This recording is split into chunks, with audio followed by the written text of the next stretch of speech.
Hey guys, Greg here with Planet Green Zen, and thank you for coming to my YouTube channel. So, if you've never been on this channel before, what I like to do is just inspire the world in five main areas of life, which are mentally, physically, spiritually, financially, and socially. Because I truly believe that if we all had a holistic yin yang balance of each one of those areas, we can create world peace, abolish nuclear war, hunger, famine, poverty, and have more abundance and happiness, healthy and wealthy together. So, if you guys like that message, please again, subscribe to the channel, comment below, like the videos, and let me know what you think. So today's video is actually going to be a little bit different. I actually am interviewing Dennis with TruFinancials. I actually connected with him at a networking event. It was a YouTube specific networking event, and there was a lot of YouTubers there. So I got to learn a lot. And he's going to bring you some value today. So I'm going to interview him and just if you guys want to connect with him, I'll have his information in the description below. But again, I'm interviewing Dennis with TruFinancials, and let's jump right into it. All righty, guys. So we are live. I'm here with Dennis, and he is with TruFinancials. So as I said earlier, guys, this is a great guy. So I don't want to actually spoil his introduction, and I would like for you to introduce yourself, Dennis. So how are you doing today? Yeah, thanks, Gregory. I'm doing really well. I'm happy to be here and be able to share a little bit of my story with your audience. I have a channel called TruFinancials where I pretty much help people build wealth by just kind of paying more attention to their finances and understanding a little bit more than what they probably knew before watching one of my videos. Awesome. Okay. And so where are you from? What are some of your hobbies, just to have people out there that's listening know a little bit about you personally? Yeah, definitely. So for the most part, I live here in Arizona. I have traveled a little bit of the world before for about a year, just kind of exploring and seeing what's out there. And as far as hobbies, honestly, it sounds a little cheesy, but it's doing business. I love the whole aspect of it, everything around it. But other things, of course, hanging out with family and friends and being able to spend time with the people that I care about the most. But I would say, yeah, business is definitely one of my favorite hobbies. Yeah, it's funny you say that because once you start to kind of develop different habits than like the typical 95%, that is like you try to live and breathe your passion, which is either helping people out or whatever your business is. So that does become like your hobby. So it's funny that you say that because when you develop those habits, you start to just live and breathe those. 100%. And so I'm actually curious, how did you begin your journey with entrepreneurship and, start your own business, help people out with finances? What sparked that? Yeah, I mean, that's a great question. So, I mean, of course, it's not very like, A to B kind of story. But for the most part, it was something that I've always wanted to do, but I just didn't know what it was. And I think society kind of puts us into this mindset that we need to figure out where we want to go with our lives, right after high school. And so for me, it was kind of that idea of, well, I wanted to do something. I don't know what it was, but it definitely wasn't going to be a 9 to 5 job for the rest of my life. So I was definitely just always contemplating what it was. And I came up with an idea of what it was, which is helping people with their personal finance and better understanding it. But then at that point, I actually didn't know how to implement it. So it took me a couple of years to learn about it and to also even feel comfortable with the idea of making money by helping other people with their money. And to me, that was actually my personal biggest hurdle. And then once I got over that, then I was able to start kind of building up my journey a little bit more. So it was very dirt path, and then it started becoming more of like pavements, and I was able to see, where I was heading. Awesome. That's great. Yes. You're an inspiration to me as well, because I met you at, we both attended the same YouTube training workshop with Daryl, and he's a great guy. And so what type of products and services do you offer with your business? Yeah, I mean, right now I don't have like a physical product or digital one for the most part. I do give away budget sheets, but I don't sell them. I give them out as valuable content for people to kind of just really start understanding, what I'm trying to offer. I do coachings for people who want to better understand how to budget their money a little bit more. So I do offer those on top of my free YouTube videos. But I think what happens for most people is if you can get all the content that you need from the videos, fantastic. But if you just need that much more attention to detail, that's what the coachings are for those purposes. Awesome. Okay, great. And I know you have an amazing YouTube channel. So definitely, guys, if you haven't been to his YouTube channel, you got to check it out. We'll have that in the description below. So I want you guys to check it out. Subscribe to the channel, hit the bell notification so you get notified when new videos are posted. And so besides your YouTube channel, how else do you advertise yourself or your business or just to like help people? Honestly, so I built the YouTube channel from the ground up, all on its own. I didn't have any other type of following. I do anything else prior to that. So for me, social media is really all on YouTube. I do a little bit of Instagram, but all of it is really just there. And essentially what I'm doing is I'm just trying to make sure that I'm catering the content to what the people need. So that way they can find me a little bit faster and be able to obviously grow the community, but then also get more awareness out there for those that are looking for it. That's awesome. Okay, great. Thank you for that. And so like, with the business that you have and you're helping coaching people, what is your personal mission, like statement for your business? What are you trying to accomplish overall? Yeah, that's a fantastic question. That's actually something I talk about with a lot of people as well, not just for what I'm doing, because I do know what my mission is, and it's to help people build their wealth. And it's in a couple different aspects. Wealth doesn't always necessarily relate to money. Wealth could just be happiness in how you can live your life. So I think for a lot of people, if you can get to a position in your life that you can feel comfortable with, what you're making, what you're spending, and what you'll have for the future, that is the ultimate mission for my channel. And then also to have people really understand the value of time, because time is one of our most precious assets, and having money can also relate to being able to free up your time to do other things in your own space.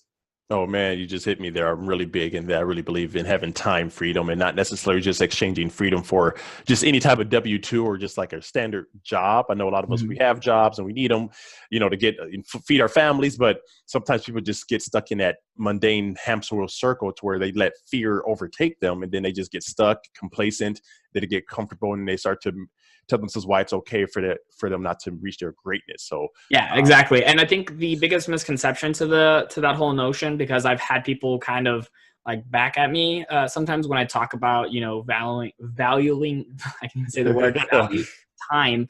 And that's because I give a lot of that up currently in my current state where I'm at, where I'm really working hard building up a business, but I know long term what it will provide for me. So I sacrifice now to have more later, because I think if for a majority of people, if they're not willing to give up a little bit of something now, they won't have more of it later down the road. Oh yeah, like I love to live by quotes, and one of them goes, most people are taught to just live to just work versus work so you can live. Like if you literally do the opposite of what you're taught most of your life, you will live a life of greatness. Exactly. Yeah. Awesome. And you kind of already answered my next question, but if you have anything else to add to this, what made you choose this type of business model, or like serving people in this specific niche and area?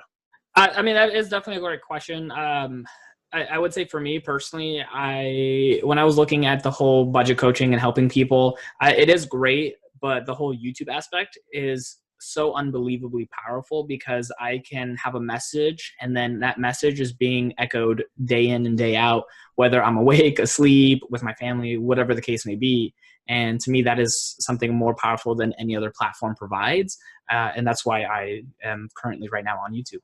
Awesome. Great. Thank you for that. And if you had one piece of advice or words of wisdom to give to the audience that's listening, what would that be? I mean, it could depend. It could depend if it's something where they want to be entrepreneurs and really take something in for themselves, or if it's somebody that just wants to live a happier life. But I think on both spectrums, it's all about intentionality, and it's a word that I use a lot on my channel, and it's being intentional, and it's really what your goals are and knowing what they are, so that way you can achieve them. I think for a lot of people, they don't put anything into perspective, so then they don't end up reaching any type of goal because they don't really have one. Even though they think about it, even though they might say it sometimes, they're not intentional with what those goals are. So I would say my biggest piece of advice for people, again, whether it's for business or personal happiness, is having intentionality with what you're doing. So that would be it.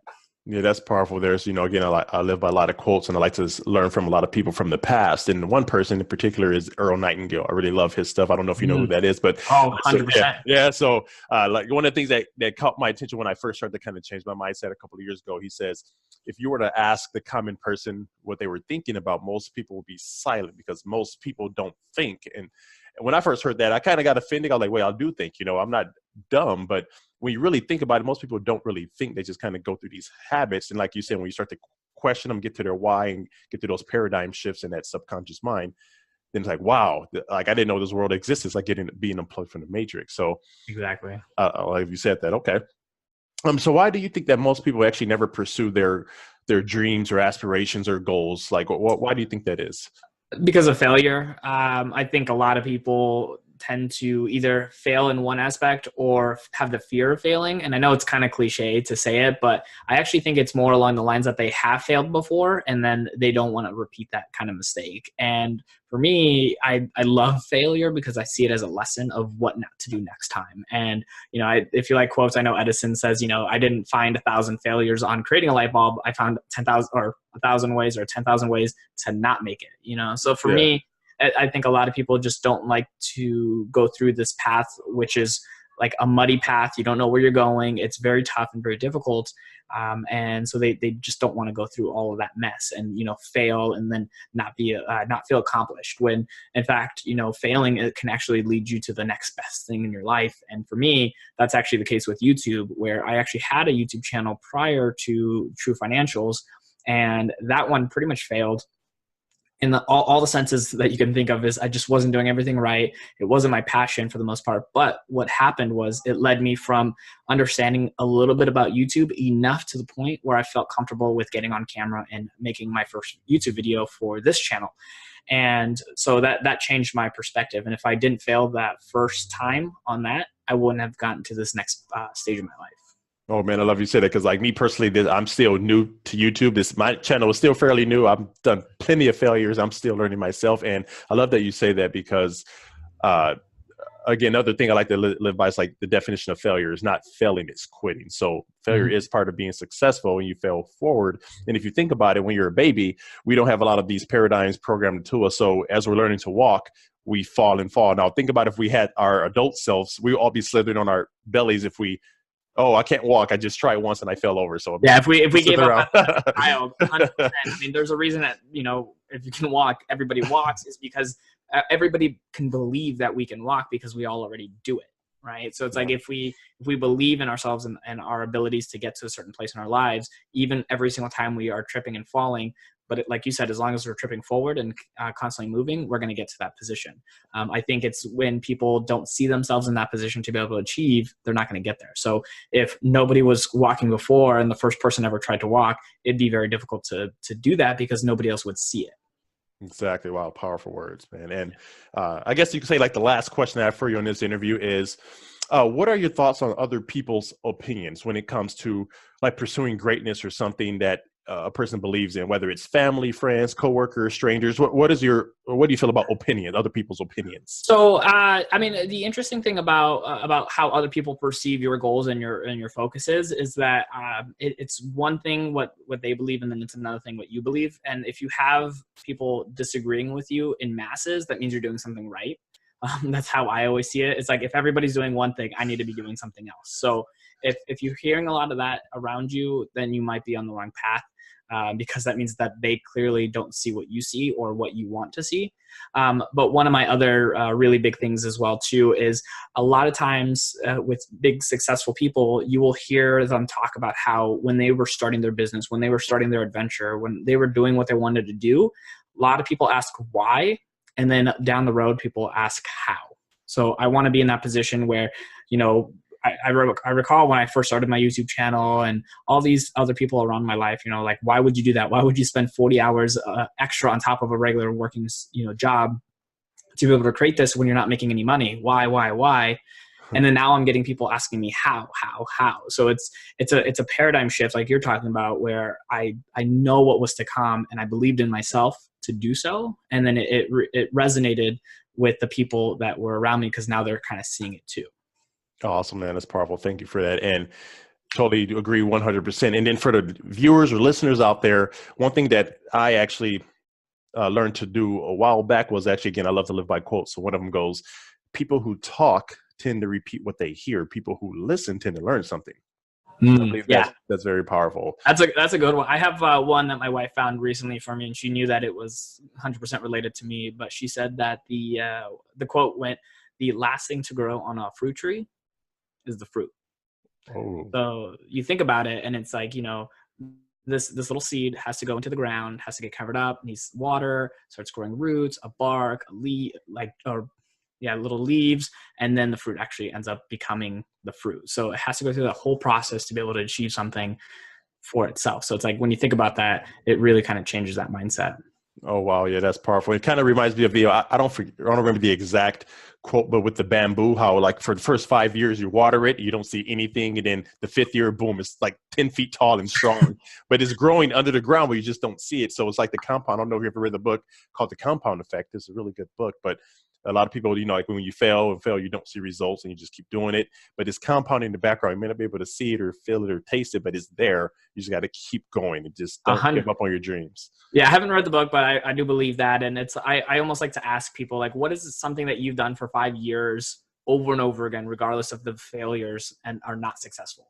I haven't met anybody that can give me a clear answer that can prove to me that, like, hey, I've been doing something for so long and haven't been successful in it, or at least shifted into a position that would make them successful. So, same thing with YouTube or any other adventure that somebody wants to take when it comes to entrepreneurship is, try it for a couple of years. Like if you try it for 6 months and it fails, then you didn't try long enough. Oh man, yeah. It kind of reminds me of the quote by Bruce Lee. I think he said, "I don't fear the man that can do 10,000 kicks, but I fear a man that can do one kick 10,000 times." So it reminds me of that. So Yeah. awesome, so great. So, all right, well, Dennis, I really appreciate your time. Thank you for letting me interview you, and I love putting you out there so people can actually find you. And so yeah, if people want to actually find you, how can they find you? Now, I do have a closing outro video, but how can people find you? You'll just say it Yeah. twice. Yeah. I mean, mainly on YouTube at TruFinancials.com. Whether you spell it as one word or two, you'll pretty much find me there.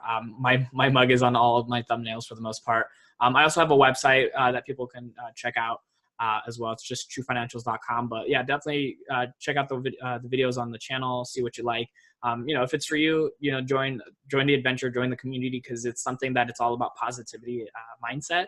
And I want to make sure that the people that are within this community continue to grow with me and not just following me, essentially. Awesome. That's great advice. So again, guys, you heard it from the man himself, Dennis. So please subscribe to his YouTube channel, go to his website, connect with him, and again, start to change your paradigm and your futures just so you can leave stuff for your kids or your, people and your family, and just help other people out. So by the time we all leave this earth, you cannot have any regrets and say that I am happy where I am, and I left a legacy for other people to be able to grow and do the same thing and serve other people. All right. Well, thank you guys for your time. This is Greg with Planet Green Zen. You guys have a great day. Alrighty, guys. So there you have it. That was the interview with Dennis. Really great interview. He's a very inspirational dude. So again, I highly encourage for you guys to go check out his channel, subscribe to his YouTube channel, and maybe join his program and his services so he can help you pay off your debt faster, or if you have a mortgage or anything worth doing. So go ahead and follow some of the tips he have on his channel. A lot of great tips to help you just get ahead in the finance game. Okay. So again, if you guys like these messages that I have as well, please go ahead and subscribe to this channel, comment below, let me know what you thought, share this video for the people who you feel may find value in this.